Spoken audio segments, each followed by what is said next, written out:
Ang low pressure area gidagdang mosulod sa nasod ug mas gabi unsa kay epekto nini sa mga kalihukan sa Sinulog sama sa translasyon, fluvial procession ug sa solemn foot procession karong Sabado. Atong sayran pinaagi ni Engineer Al Kiblat ang OIC sa Pag-asa Visayas.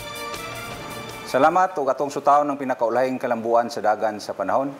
Ang northeast monsoon o amihan ni epekto na karon sa tibuok nasod samtang ang LPA nga atong gisigi og monitor na ginahinay na kaduol sa Philippine Area of Responsibility og ato ning gipaabot nga musod sa Biyernes sa gabi og doon na po'y posibilidad nga mahimong bagyo inigsud na sa Philippine Area of Responsibility. Now, base sa tanang available nga nakalap nato nga data karong adlaw, doon na tayo duha ka senaryo nga gipaabot.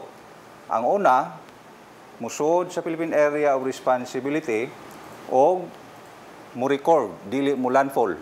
Ang ikaduhang senaryo nga itong gitanaw, inigsud sa Philippine Area of Responsibility, mo landfall between northeastern portion sa Mindanao o Caraga region and silangang bahin sa Visayas sa Domingo sa hapon.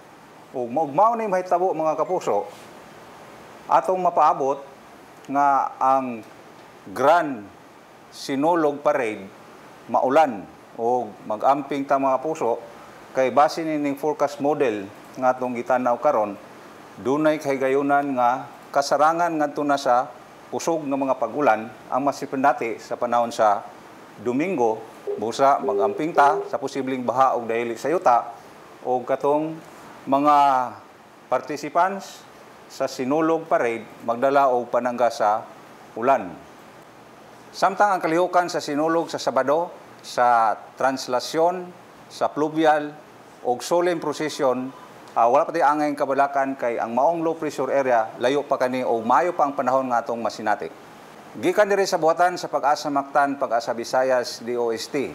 Ako si Al Kiblat para sa Balitang Bisdak. Mayong hapon.